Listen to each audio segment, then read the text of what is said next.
Thief, I knew it, I knew you were nothing but a gold-digging thief. Patricia Whitaker's voice cracked through the silence as she held up her diamond necklace, just found in Mia's closet. All eyes turned to the young black woman standing pale and motionless in the center of the room. Mia's world spun. It had only been moments since she walked back into what was supposed to be her future home. And now, with the necklace in hand, Patricia made sure everyone saw her not as a bride-to-be, but as a criminal. Weeks earlier, James Whitaker had made the world believe in love. On the steps of the Whitaker Foundation Gala, in front of reporters, flashing cameras, and stunned onlookers, he dropped to one knee and proposed to Maya, his former housemaid. Love conquers all, the tabloids screamed the next day. Heir to empire to marry black maid. And Maya believed it. She believed his gentle touches, his morning texts, his tender words when they were alone. She believed the fantasy that maybe, just maybe, she could be part of something beautiful until they handed her the prenup. She remembered the moment, the cold office, the stiff lawyer, and James avoiding her eyes. "It's just for appearances," he said, "you know how mother is." And Maya, wanting to believe in them, signed. Now, Patricia stood victorious. "This is who you are," she spat. "You wormed your way into my family, and now you'll leave the same way you came in, disgrace." James arrived late to the scene. He looked at the necklace, then at Maya, and said nothing. And in that moment, when the man she loved said nothing, the silence shattered everything. What would you do if the person you trusted most stood by and let the world turn against you? Share your thoughts in the comments below. If this story moved you, don't forget to like, subscribe, and follow BUP Stories for more powerful stories that remind us of the strength behind every heartbreak. Maya stared at him, her voice trembling. "You set me up. You both did. This was never about love. It was a stunt, a PR fairy tale." Patricia didn't flinch. The prenup was clear. Any wrongdoing and you get nothing. Maya felt her chest tighten. Her heart didn't break, it hardened. The divorce was swift. The headlines cruel. Housemaid bride caught stealing, from rags to riches to jail. No charges were filed. There was no need. The damage was done. But fate wasn't finished with her. A month later, the richest man in East Coast real estate, Augustus Monroe, sent out invitations. Elegant cards, gold-trimmed. "Join us to celebrate the legacy and true lineage of my daughter." Whispers spread across the nation. Who was this daughter? Why now? And then Maya entered the ballroom. A velvet crimson dress, shoulders square, chin high. No words, just silence. Gasps filled the room. Phones buzzed with the same headline. Maya Monroe, disgraced bride, turns out to be billionaire's daughter. She didn't need revenge. She had the truth. And this time, the world was watching. The moment Maya entered the ballroom, the atmosphere shifted. The crowd turned. Conversations halted mid-sentence, glasses paused halfway to lips, but no reaction was more visceral, more electric than the one from Patricia Whitaker and her son James. They stood near the grand piano, elegantly dressed, flanked by other high society guests. Patricia wore a sapphire gown that clung to her status, and James had resumed his carefully cultivated image, suit tailored, smile faint, posture perfect. And yet, when they saw Maya, both froze. Patricia's face drained of color. Her lips parted slightly, but no words came. Her eyes, once sharp and proud, widened in disbelief. She clutched her handbag tighter, fingers trembling. James blinked as if seeing a ghost. Maya walked forward slowly, each step deliberate, heels tapping softly against the polished floor. The crimson velvet gown wrapped around her like armor. Regal and radiant all around her. Whispers ignited like sparks. "She's back. That's her, Maya Monroe. Is that Patricia's ex-daughter-in-law?" Maya never broke eye contact. The music in the room dimmed, replaced by a humming tension. Guests stepped aside, creating a path that led her straight to the Whitakers. When Maya stopped just a few feet away, Patricia instinctively stepped back half a step, but enough for everyone watching to notice.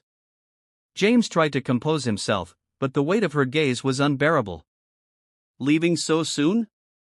Maya asked, her voice low, calm, measured like a blade before the strike. Neither replied. The silence between them screamed louder than any insult ever could. "I didn't expect you to clap," Maya continued, eyes on Patricia. "But I assumed you could stand." Patricia opened her mouth, but all she could muster was a tight, breathless gasp. Then Augustus Monroe took the stage. He didn't raise his voice. He didn't need to. His presence was commanding, his tailored gray suit immaculate, his hand resting gently on the podium. "Ladies and gentlemen," he began. "Thank you for joining me on this meaningful night." All eyes turned. "This evening is not only about welcoming my daughter Maya Monroe back into the family that should have never let her go. It is also about values, integrity, loyalty." There was a pause. He glanced toward the crowd, then focused his eyes on the Whitakers still frozen in place. "And in the spirit of those values," Augustus continued, "I have made a decision. Effective immediately, Monroe Group will cease all investment in financial partnerships with Whitaker Holdings." The room gasped. Patricia staggered, one hand gripping the back of a nearby chair. James reached out, but too late, she collapsed onto the floor. A cry erupted. "Someone call an ambulance." People rushed forward. A woman screamed. Guests backed away in alarm. In the chaos, cameras clicked like thunder. Maya remained still. She didn't flinch. She didn't run.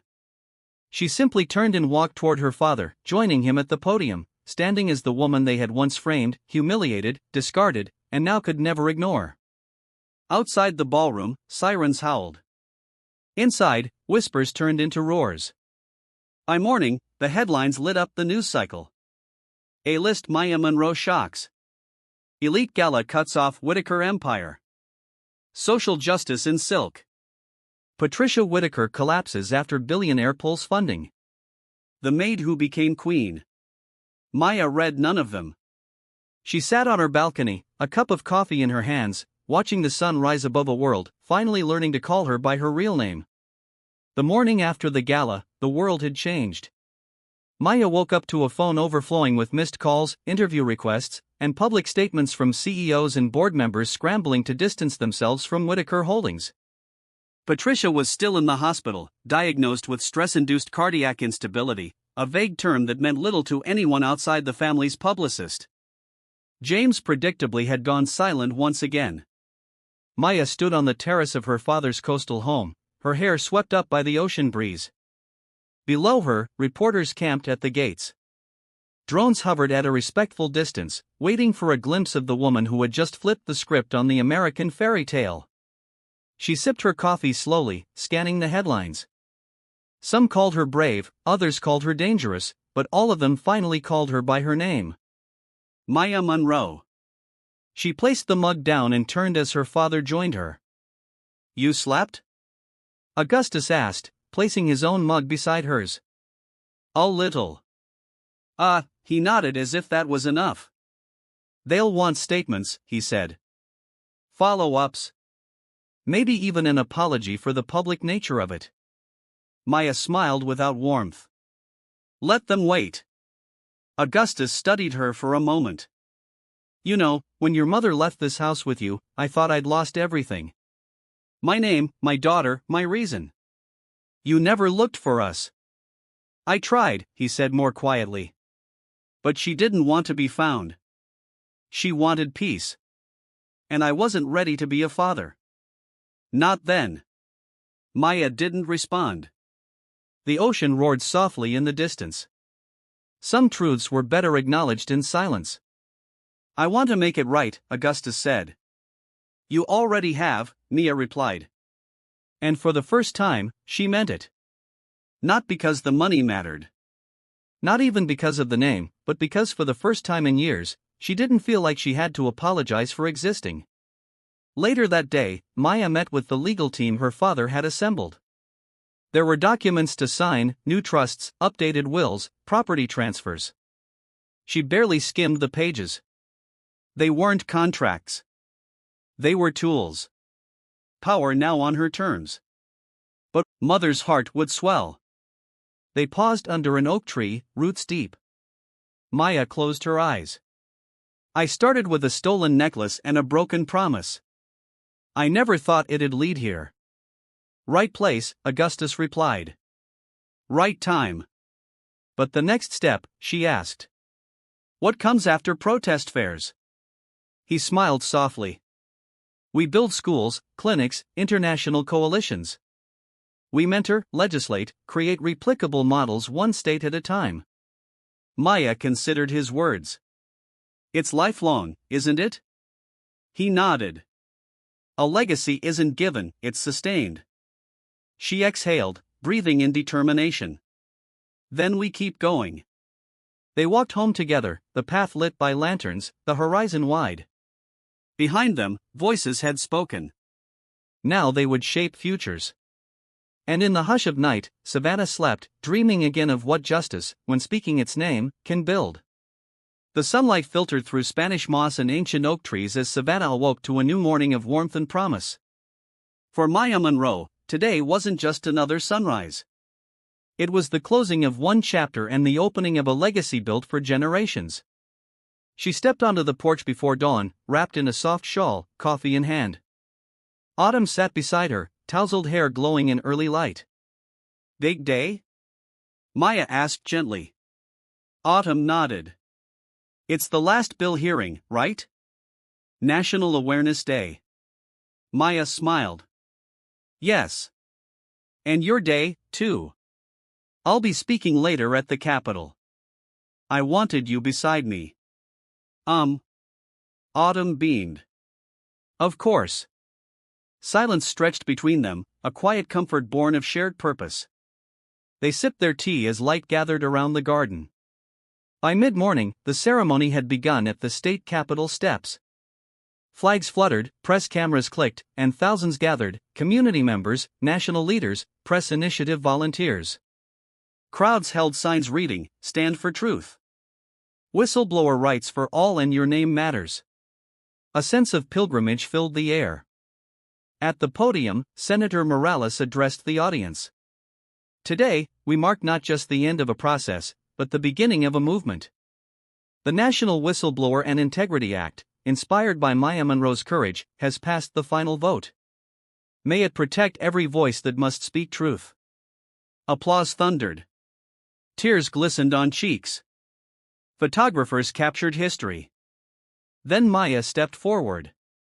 She looked into the faces before her, teachers, survivors, reporters, lawmakers, investors, neighbors, strangers. She held Autumn's hand, steadying her voice. Today isn't simply a victory for legislation, she began. It's a victory for every individual who dared to say their name even when it cost them everything. It's a reminder that names aren't labels. They are legacies, truth vessels, extensions of self. She paused, breathing in the hush that followed her words. My mother taught me that dignity isn't granted. It's claimed. I claimed mine. Then I used it to claim doors wide enough for every woman, every worker, every person who's ever been silenced. Autumn squeezed her hand. Maya continued, this law isn't ink on paper. It's power for whistleblowers grounded in the knowledge that truth isn't dangerous. It's necessary. It's not about tearing people down. It's about lifting systems up. Today, we build with purpose. Cheers erupted. A standing ovation rose on the Capitol steps. After her speech, reporters surrounded her. But she spoke not of scandal, but of programs, mentorships, follow-up schools for whistleblowers, legal hotlines, education modules. She launched the Monroe Resilience Fund, a $5 million national grant for families impacted by whistleblower retaliation. Then came her final moment before the crowd. She looked over at her father, Augustus, stern yet proud, and then at Autumn, visiting dignitaries, staff. She took a steady breath. This is for Tiana, she said. For mothers who carry truth so their children could carry change. She wiped away a quiet tear, and the crowd echoed back her whispered phrase, we carry on. Later, at a reception in the governor's mansion, Maya and Augustus mingled with dignitaries and advocates. Governor Ellis offered a toast to Maya and Autumn Monroe. May your name live long in the service of justice. Glasses clinked, smiles, hugs, gratitude filled the room. Maya spoke with Elsie Patel, a nonprofit field director from California. Elsie said, "Your work inspired me to create a safe space for whistleblowers in Silicon Valley." Maya nodded. "We can help each other scale that." Nearby, Autumn was surrounded by students who asked questions about advocacy. She fielded them with ease, speaking of dreams, courage, fairness. Maya watched the scene and felt a profound joy. Her daughter was finding her voice and already inspiring others. In a quieter moment, James Whitaker approached, no cameras. "Congratulations," he said. "You changed the law. You made something real." Maya nodded politely. "Thank you," she replied softly. "I hope you continue your journey, too." He respected the boundary. No reconciliation, only mutual acknowledgement. As evening fell, guests departed. Maya and her father walked the mansion garden. Lanterns glowed. The drapery of fountains mingled with live piano music drifting in the distance. He paused and said, "Your mother would be proud," never doubting this moment. Maya nodded, tears shining. "I hope I honored her name." "You did more than that. You built on it." They reached a white bench near jasmine vines. Augustus sat, Maya beside him. "I was afraid once to speak up, to claim my own name," she admitted. "Now I feel unstoppable, but also humble." "There's so much work ahead," he squeezed her hand. "That's leadership, understanding that the work doesn't end with law. It lives in lives." She exhaled night air. "Then we keep breathing for them." A firefly drifted by. They sat together in silence, knowing the future would be shaped by those ignited today. The next morning, back home, Autumn found Maya reviewing letters from grassroots advocates. Autumn set her backpack by the door and rushed to hug her. "Mom," she said excitedly. "The student council at my new school wants to start a campaign about kindness and justice. Is that okay?" Maya pulled her close. "More than okay. I'm proud of you." They entered the kitchen and Augustus handed Autumn pancakes topped with fresh berries.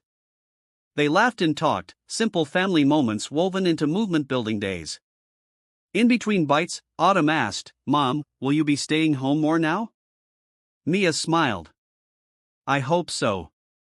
I plan to." She reached across the table and squeezed Autumn's hand again. Later that afternoon, Mia walked through the initiative's halls, now adorned with framed photos. Courtroom moments, public bill signings, speaking events, classrooms, community clinics. Each image a story of empowerment. She paused at a wall inscribed with "Speak your name, shape your story." Staff filed past with updates. "We're live with training videos in 10 states. Our hotline handled 5,000 calls this month. My office opens in June."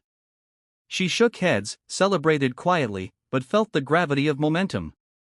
This was her mother's dream coming alive in millions of names. Turning a corner, she passed Autumn, who was helping kids in a children's justice module. Autumn looked up and beamed. Mia knelt and whispered, "Keep speaking." Autumn nodded and smiled. That evening, they gathered for dinner on the porch. Augustus cooked barbecue. Maya prepared salad. Autumn added fresh green beans, a humble meal with carved initials on the table. They ate slowly, sharing stories of the day. Autumn's school campaign. Augustus's meeting with local builders about affordable housing. Maya's letter from a whistleblower who'd filed a case and avoided retaliation. After dinner, they sat by the garden lanterns. Augustus produced a small notebook wrapped in leather. It belonged to Tiana. He opened it and asked, "Would you like to read to her?" Maya took the notebook, pages yellowed, lines neat. Her mother's voice echoed in each sentence of personal reflections, poems, aspirations. She found a passage about hope. Hope is not blind belief, but a stubborn insistence that what is right must be known, must be said. She began to read aloud. Augustus listened.